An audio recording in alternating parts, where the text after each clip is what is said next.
Hi, my name is Earl Holloman, and I'm president of an organization called Actors and Others for Animals. Actors and Others is a non-profit organization dedicated to the humane treatment of animals everywhere. And it's in this capacity that I've been asked to introduce to you Dr. Michael Fox. Dr. Fox is one of the world's most distinguished veterinarians. Not only does he hold a veterinary degree, he also has a PhD in medicine and a doctorate in animal behavior. For 9 years, he was a professor of psychology at Washington University. Presently, he is the director of the Institute for the Study of Animal Problems for the Humane Society of the United States. He's a consultant to veterinarians, pet organizations, and zoos. He's a lecturer and a conservationist. He's also appeared on numerous television programs throughout the country. He writes a twice-weekly column, Animal Doctor, which appears in 150 newspapers nationally, and a monthly column for McCall's Magazine. I'm told that his readers number in the millions. He's also been the author of more than 30 books, including the bestsellers Understanding Your Dog and Understanding Your Cat, and the current The Animal Doctor's Answer book. But he also speaks to children, and he's won numerous awards for his children's books. Dr. Fox has his own small menagerie at home, including a dog named Benji and 2 cats. He's married, and he has 3 children who share his love and respect for animals.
Some cat lovers think that it's one of the rights of cats to be able to roam free in the neighborhood and in the garden and so on.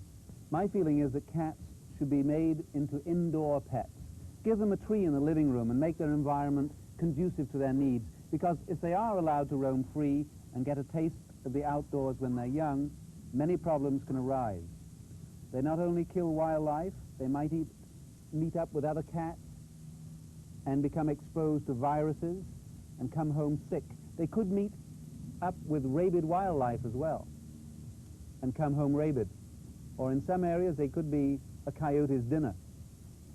Furthermore, as they become hunters and they kill small rodents, mice and voles, they will pick up tapeworms from eating the meat of those animals. And there's another thought, too. As a young tomcat, and this little fellow is going to be a tomcat very soon, they want to go out and fight to establish their territory. And this little cat will come home bitten all over by the larger cats. And bite abscesses from cats are very painful and require extensive veterinary treatment. The best solution there is to neuter your cat. So all in all, if you really love your cat, keep it indoors.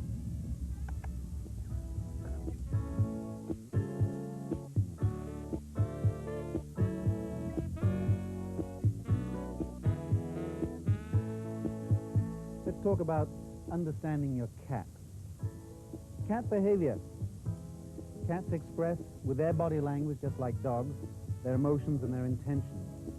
And when you tune into that, you really know what your cat's feeling and what it wants too. Now, let's look at the face first.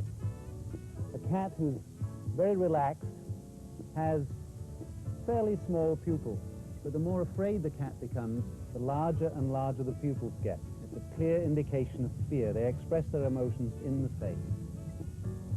A cat who wants to play with you will look at you like this and then just go plonk, flop over on one side. Let's look at this one's body language. I'm petting her and she's raising her tail. This is her social gesture, saying she's feeling pretty good about this. We have a little kitten here. Hi, kitten. See the nose touch? Cats do a nose touch. That's a social gesture. And your cat will probably wake you up in the morning with a little nose touch. It's saying hi. And you can mimic the nose touch if you don't want to get your nose right next to your cat, simply by putting your finger forward. Hey, kitten. That's a social gesture in cats. They're very subtle indeed. Of course, tails are playthings for little kittens to play with. Come on. Some cats will actually lash their tails for the kittens to play with, and do it quite deliberately. Yes. Now, this cat is now giving me what some people think is a sexual display. I call it a socio-infantile signal. Little kittens present the hind end to the mother to clean. And sometimes it's rather embarrassing when your cat is being friendly to visitors. They'll jump on the visitor's lap and then present the hind end right to their faces. This is a reverse smile in cat language. Now, part of the body language is knowing the body parts of the cat where you can control its behavior. And you hold the cat by the scruff when you want to inhibit it. This is where the male will bite the female cat to immobilize her, and where the mother will carry the kitten. So this is a key area. When cats are expressing their intentions to each other, they will sometimes turn sideways and then stare and arch the back. The Halloween cat, and that is a display of dominance combined with fear. A very cool cat, however, who's just saying that it's boss, will just look right into the eyes of the other cat without twitching an ear or its tail. And the cool cat is the one who will advance very slowly and intimidate the other one to run away. So it's through eye contact that cats figure each other out and work out which one is dominant. Now, a lot of people think that cats are distant and aloof. You know, when you look at them, they'll just close their eyes as though they're ignoring you. But what the cat is doing is telling you that it's very relaxed in its presence. So, how to play with a cat? Well, cats, they get busy in the evening. I call it the evening crazes. And cats are by nature hunters.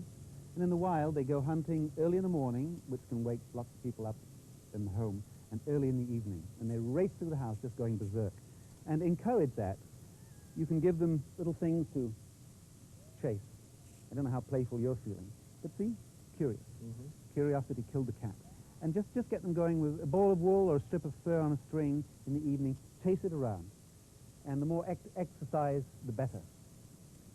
Exercise stimulates their minds. Now, you can make your home a little more enriched for them, too, with this kind of device, a nice scratch post. So this is what I would call the kind of habitat to make your home a more natural environment for your cat. You can make one of these yourselves. This material, too, is great for their clawing. They need to have a scratch post. But they don't just scratch to sharpen their claws. It's a display of excitement, too. You know, when you come home, they'll run to the scratch board or to the gymnasium and rake away just to show off to you, to see you coming home. Hi there. How you hunters doing? Now, you see the cat poking its head out on the bottom. Yeah. There's a kind of a bald spot in front of each ear. Well, this is one of the scent glands. They have scent glands on each side of the head here, and on the lips, and under the chin. And when they're rubbing against you, they're anointing you with their own scent. And in the cat's world, those who smell the same stay together. It's a very subtle social thing. They're not just grooming themselves against you, they're marking you. And look out, people. Some people will put on a new perfume, like a French perfume that contains musk from a wild animal, and this will freak a lot of cats out. Cats have an exquisite sense of smell. And one of the ways that you can enrich your environment occasionally is to give them a little catnip to get high on as well. They really enjoy that. They will roll in it, and they will almost go into a trance. It's not an aphrodisiac. It's just simply a high. And the rolling that cats do, they will roll when they're in heat, and they'll also roll when they're in the state of intense pleasure with something like catnip. Do cats have 9 lives? 9 cats and 9 lives. Well, it's a bit of an old wives' tale, but there's a grain of truth in it. You know, when a cat is sick, it will just go into a corner or go into its little habitat hole like this and just stay there. When a cat is sick, don't over-swaddle it. Let it begin to heal itself. Of course, take it to the veterinarian, too, to check things out. Cats tend to withdraw when they're very sick. And this self-healing process, it makes it seem as though they're dying, that they're on death's door, and they'll withdraw for a few days and then suddenly snap out of it like that. And that is their way of healing. And this is part of the myth why they have 9 lives. They seem to be on the verge of dying, and then they recover. You know, there's something inscrutable about cats. Come on, cool down. They're just so more subtle in their behavior than dogs. They're rather hard to comprehend. But when you tune into them, you can find a relationship with a creature that is just as satisfying as a dog. But a lot of people don't like cats because you can't control them so easily. There are people who prefer dogs to cats and vice versa. The nice thing about a cat is that you meet the animal very much on its own terms. You can't control it. You can't master a cat. You can understand it and cater to its needs fine. They're very convenient, too, because being less dependent, they don't miss you when you're away at work, and they don't have to be housebroken. They don't have to be taken out for walks to mark their territory all the time. And kittens come already programmed to use a litter tray. All you need is a litter tray and show them where it is, and they will go right to it. Cats, you know, are originally desert animals, and they do like to lie and laze in the sun. So if you have an apartment cat, make sure that you have some window ledges. You can even put an extra little shelf in there with some carpeting on it so they can catch the sun during the day. This is part of their natural yoga. Cats really enjoy the gentle stroking. They groom each other, too. You have two cats, they make nose touch like that, and then one will start gentle grooming around here. Sometimes they'll nibble each other's eyebrows off, too. I wonder if one mate does that to another, that it will tell other cats this one's married because it has no eyebrows, because one cat can't take off its own eyebrows itself. Then you can mimic some of this cat licking by grooming your cat, stroking it, or by giving it massage. And for grooming a cat, I like a similar brush that I use with a dog. The wire bristles, yes, on one side, the wire bristles and the rubber for flexibility, and the bristles on the other side to give a shine. And just let it go through slowly and gently. So. And as you groom, just twist out the loose fur. I advise people to groom their cats every day, especially if you have a Persian, a long-haired cat, because the fur snarls will make fur balls, and the cat just can't groom itself. It can't manage, it can't handle a large coat. The grooming helps remove the loose fur that otherwise the cat would swallow. The cat has little rasps on the tongue that point backwards. And so anything that gets into its mouth, it's going to swallow. And the fur builds up in the stomach and forms fur balls, which can cause indigestion problems and can even block the intestines and could kill your cat. So avoid the fur ball problem with a regular grooming. Yes, cat.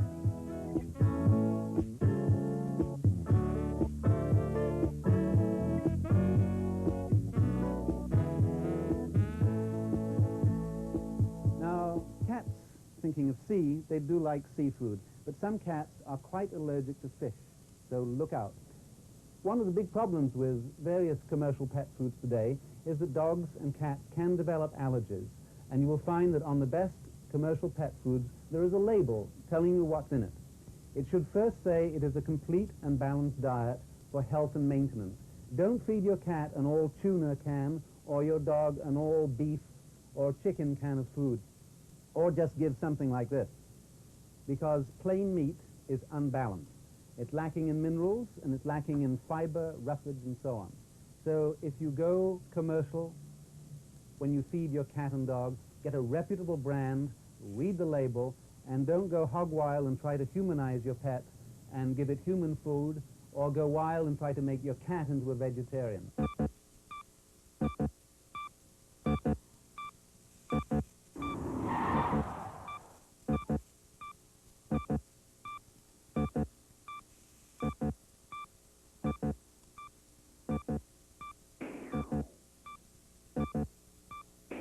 Basic tools for emergency care for a cat. It's something to wrap it up in so you don't get scratched, and a box or carrying case to put the animal in so you can take it immediately to the animal doctor.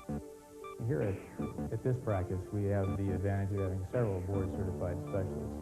We have several board-certified internists, we have 2 board-certified surgeons, 2 board-certified ophthalmologists, and a lot of good, well-trained support staff that goes along with that. And I agree that a lot of the smaller communities are not going to have that specialized practice, at least in a private practice. And I agree wholeheartedly that they should, if they have a specialized problem, seek out university help. The veterinary school in their states is an excellent source of specialized care.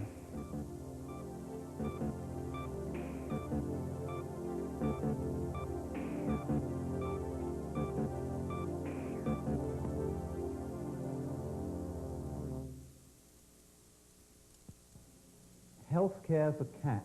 Cats, just like dogs, have health problems, and when you get a new kitten, take it at once to the veterinarian for a general health check.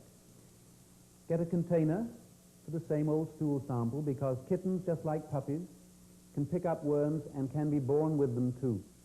And the worms in their intestines will suck away all the nutrients and could kill your kitten, or at least stunt its growth. So as soon as you get your new kitten, take it to the animal doctor, and the doctor will tell you what kind of vaccination program you should set up too. Because at different weeks, the old injection is given again, just as with a puppy or an adult dog, to protect the cat from various viral diseases. Cats are extremely susceptible to contagious viral diseases, such as feline panleukopenia, or cat distemper, and cat flu. Let's talk about signs of sickness in your cat. In some ways they're similar to dogs, but also they're different because cats are not entirely dogs. But let me emphasize this. Cats and dogs are distant cousins in their evolution. One of the first signs of sickness in a cat is withdrawal. A sick dog will often solicit your attention, but a cat, when it's sick, will often withdraw and just stay in a corner. It's not responsive. It's listless. It goes to sleep. Look out if the cat is sneezing. Any discharge from the eyes here. Any sign of discharge, and this third eyelid going over. See, I press on the eyelid and the eyelid goes over. If it stays over the cat on both sides, chances are it's starting with a virus infection, possibly cat flu, and the virus will weaken the cat, suppress its immune system, and make it more susceptible to other diseases, especially if it's a little kitten and already has some internal parasites too. The combination of these things can shorten its life very quickly. So look out for the head end, the sneezing, the snuffle, the eye discharge. Some cats will develop a little bald spot behind each ear, and the owners think that's kind of funny, and some scratch marks there, so they put some salve behind the ears. That's quite the wrong thing to do. The cat is trying to scratch inside its ear, but of course it can't get its paw inside the ear. A bald patch on each side here indicates that your cat has ear mites. And one of the signs for ear mites, when you look in the ear, is a brown, tarry discharge. And you can get a Q-tip and just pick it out and see what the discharge looks like. Don't go poking around in the ear to clean it out, because you can damage the ear. If you see a brown, tarry discharge, that is one of the cardinal signs that your little kitten or your adult cat has ear mites. Don't home doctor. Take it to the veterinarian for the proper prescription drug. Another area to check as a routine is your cat's mouth. Sometimes they will develop ulcers in the mouth and gum infections, and especially those back teeth, just as with the dog, they will sometimes develop, when they get older, a brown calculus or tartar deposit, and this can lead to a rotten tooth and an inflamed gum. It's advisable to feed the cat a little dry food or a raw chicken neck, some veterinarians recommend. Other signs of sickness in cats include rapid breathing, panting, and difficulty in maintaining its balance. This can indicate a neurological problem, sometimes related to these ear infections. Another sign, and by the way, the rapid breathing is often diagnostic of pneumonia. Another sign is diarrhea. Feline distemper, one of the first signs, just as with canine distemper with puppies, if it's not going to express itself as pneumonia, can appear as diarrhea. So every day, examine your kitten or your adult cat's litter box, just to see whether the stools are normal or not. Another health problem can be quite the opposite, and that's constipation in cats. And I advise, if you do suspect constipation, to get a mild laxative. There are laxative tonics that you can get from your animal doctor that will greatly help the cat. Other things to look out for general health for little kittens and for adult cats is the skin itself. If you start seeing some bald patches, sometimes a bald patch on each side, and this worries lots of cat owners, this can be related to a hormonal imbalance, sometimes related to neutering. And this can be corrected by hormone replacement. This little kitten has claws. I can stick her onto me. Let's see. Are you going to stick? Yes, there she goes. Now, a lot of people think, well, we have a little child, and the little child might get scratched, so let's get rid of the kitten's claws. I don't believe that the claws of kittens should be removed. It's part of the cat. If you're worried about furniture being scraped and ripped up, get yourself a scratch post for the cat. You can spice it with a little bit of tea made out of catnip as well, and put the cat against the scratch post or the kitten and make movements with its claws. Cats are copycats, and they'll very quickly get the hang of what they're supposed to do. Cats, just like dogs, have a body language, and the tail is a very important signal. The little vertical tail of the kitten is a following response. Come on, kitty. Come on, kitty. Come on, kitty. Meow.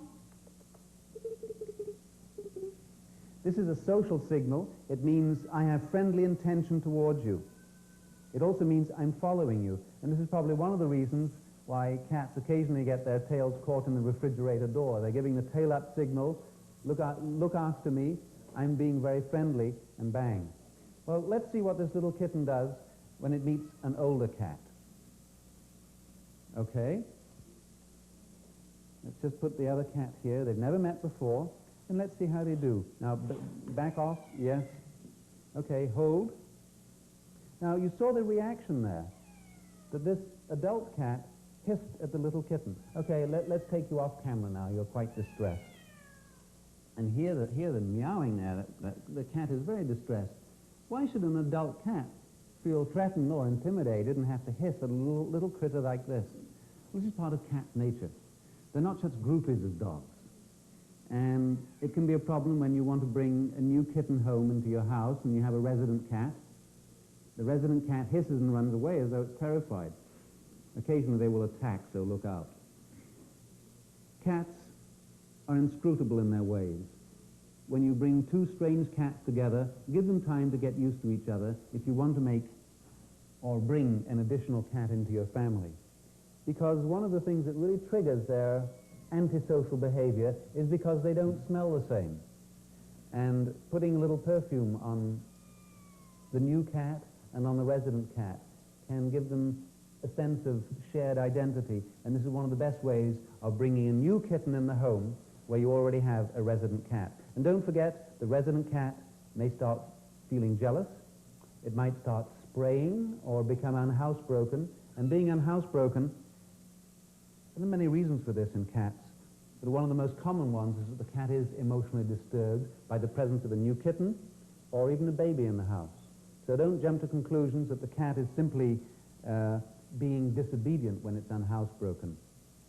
There's another problem of being unhousebroken with cats, especially when they get older. They start urinating, sometimes even at your own feet, and they strain and strain and strain. This is a chronic disease that cat owners must always be alert for. It's called feline cystitis or urinary syndrome. The bladder becomes inflamed, and sometimes the external urethra in the male can become blocked with calculi or sand, and so the cat can't even urinate.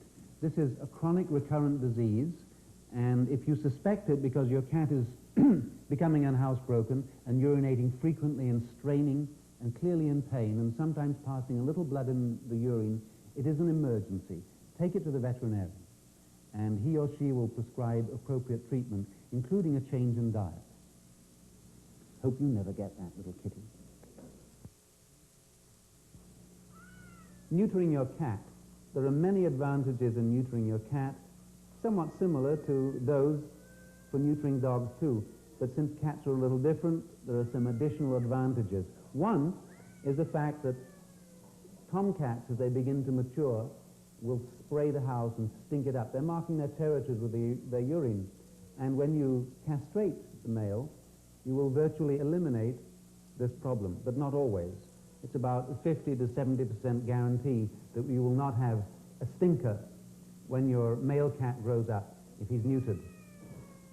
There are similar health advantages to neutering a cat as a dog, one being reducing the possibility of breast cancer in a female cat who's been neutered, eliminating the possibility of uterine infection or ovarian tumors.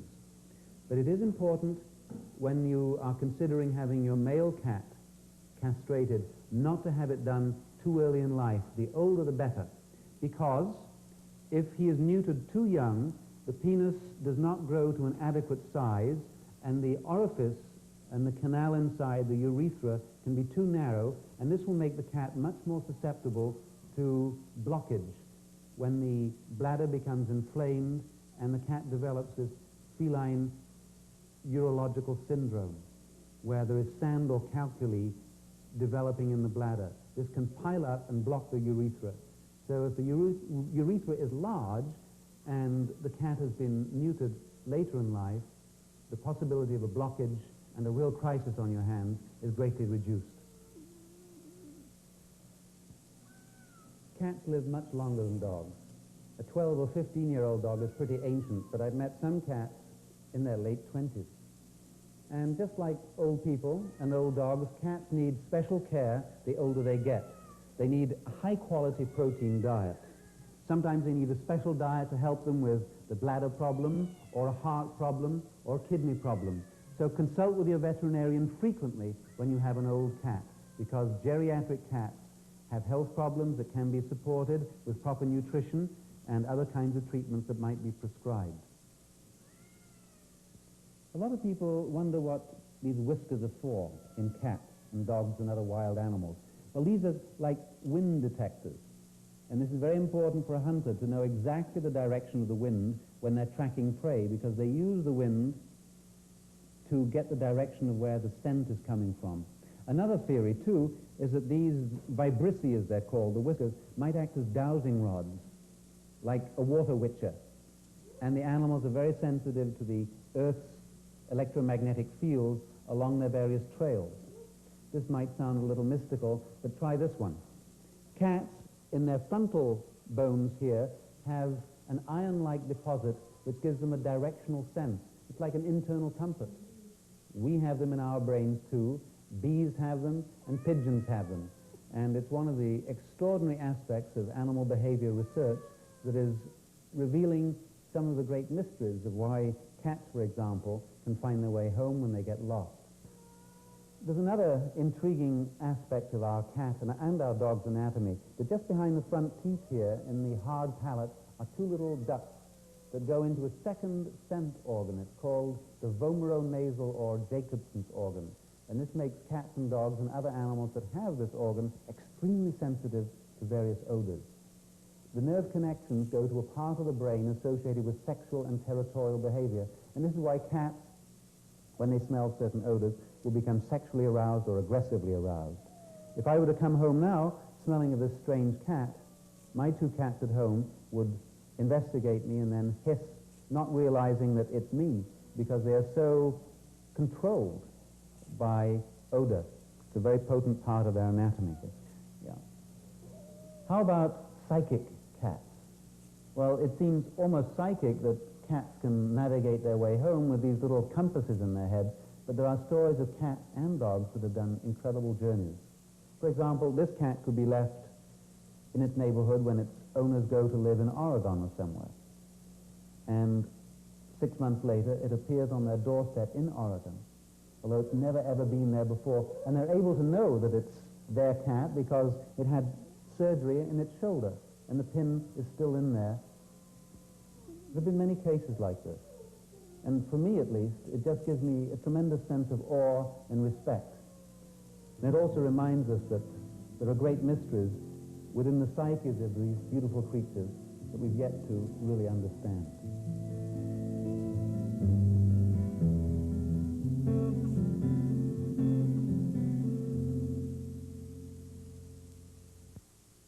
Dogs and cats love to be stroked, and cats, some people think they're incredibly sensuous, and I think they are. Look how this fellow is raising his tail. This is one of the social signals of a cat being relaxed and enjoying himself. He's a cool fellow. This one is 16, and he's an excellent candidate for regular massage. Massage has the same advantages for cats as for dogs as for human beings. It gives them total relaxation. If there is some painful area or a swelling, you can make a quick early home diagnosis and get your cat to the veterinarian early. It's also a tremendous advantage for the tense little kittens, because the more frequently you touch them deeply, the more they learn to trust you and enjoy that deep touch, the healing touch of the energy that comes out of your hands. There are various terms for this healing energy. Shakti is one from the East. Another is the healing power of love, because when you touch your animal with understanding and compassion, you're giving it something. There is a change in the animal's biological electrical field around its body, and there are specific points that you can touch and just hold the pressure. These are called acupressure points, and they go all the way down the dog or the cat's back, like this. For an old cat, this kind of massage, a little pressure, is extremely valuable, because their whole power, force, is along the back here. And they do get arthritis as they get older. Some of the other strokes included just a general, gentle kneading, as though you're kneading dough. You can do this when you're watching television or listening to some music, and cats do enjoy music too. Music is just as relaxing, but perhaps a little less potent than your loving touch. So let's get the system going. You begin with the head end here, the temporal muscles in front of the temples, and the masseter or jaw muscles. These are the chewing muscles of the cat. Then down the neck here. Cats and dogs love it behind the ears. You know, they're holding their heads up all the time. It's quite a lot of tension. And the cat only lets these muscles relax completely when it goes into the deepest phase of dreaming sleep. And yes, cats and dogs do dream, by the way. I don't know whether you're going to dream today with this touch, but we shall see.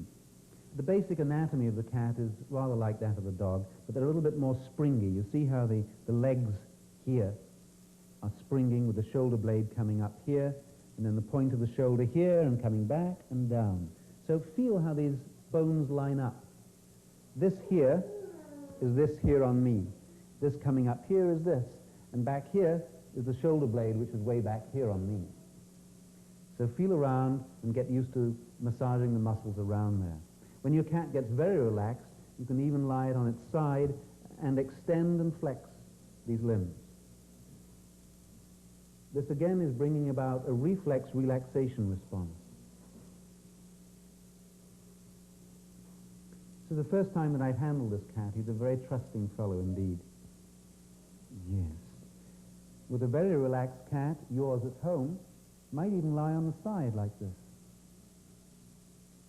Occasionally with cats and dogs too, I've literally mesmerized them to sleep with the healing touch.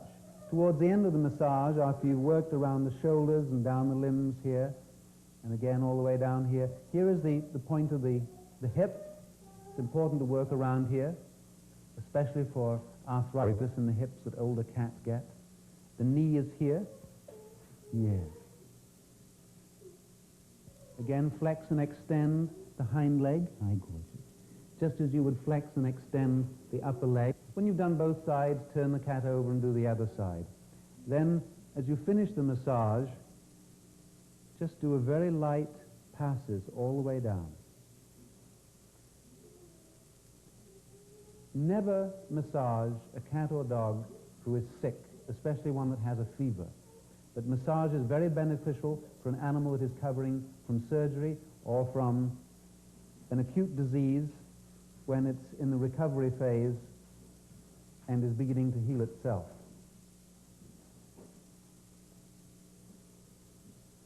Let me show you another shot of the acupressure points.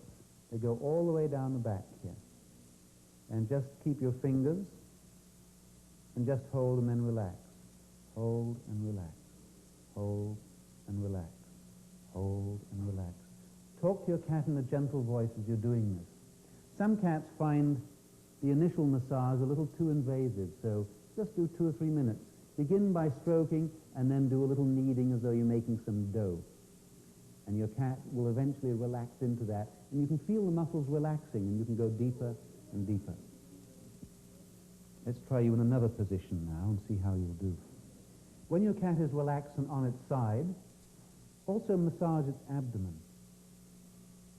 This is important because when the cat is sick, it might have to have its abdomen palpated by the veterinarian to make a diagnosis for possibly a tumor or constipation or whatever. And if your cat is used to being handled in this way, it will be much easier for the veterinarian to handle your cat. It will not be a scaredy cat. The more relaxed the cat is, the much easier it is for the animal doctor to diagnose various health problems. And regular massage will help your cat to become more relaxed, more trusting, and it will be beneficial because you're giving it energy, and you might be able to spot some sickness early on, and that could make a difference between life and death. Thank you. Introducing a young kitten into the home can be sometimes very easy. Notice how the gentle, wise Siamese here immediately sniff the nose. This is social, and sniffed the temporal glands here and here, and then gave a hiss at the kitten, but didn't swipe or bite.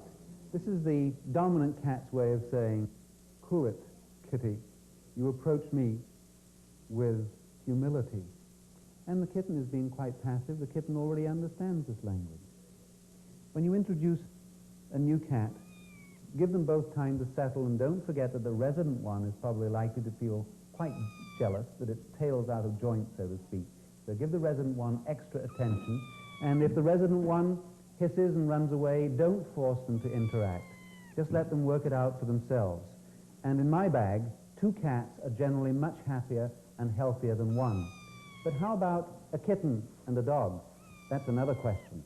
One of the tricks of getting them together is to get a very young kitten and a young puppy and raise them from early age on. But of course, if you have an older dog, what are you going to do if you want to bring it in a companion? I suggest there that you get, again, a very young kitten, but you must be on the alert because your dog might be jealous or might respond to the kitten initially as though it were prey. Let's reverse the scenario, too. Suppose you have an adult cat and you want to get a little puppy. Well, there again, the resident cat might feel jealous, feel that its territory is being invaded. So give the resident cat lots of attention, help it feel secure, and eventually the puppy will be seen as a non-threatening other and a great companion. And it's just marvelous how cats and dogs do get on together once they're socialized. They will play hide and seek, they will groom each other, and they'll keep each other company when you're away at work. How are you 2 guys getting on? Yes. Oh, yes, sweet puppy. Sweet puppy. What do you think of this kitty? So introduce the kitty and let the dog sniff it and investigate. This one's more interested in me right now. My interest in animals goes much further than understanding and caring for your pet. I'm involved in trying to bring about humane reforms and, in a sense, to revolutionize the ways in which farm animals are being raised on so-called factory farms. And we're very concerned at the Humane Society, too, about vivisection, about the use of animals in medical research. And how about wildlife, too, subjected to hunting and trapping for non-essential purposes? I believe that animals have rights. I've shown that they have needs and interests, and animals have intrinsic value. They have their own interests and their own world. And it's up to us as their stewards, as their guardians, to respect their intrinsic nature and to provide for their needs as well.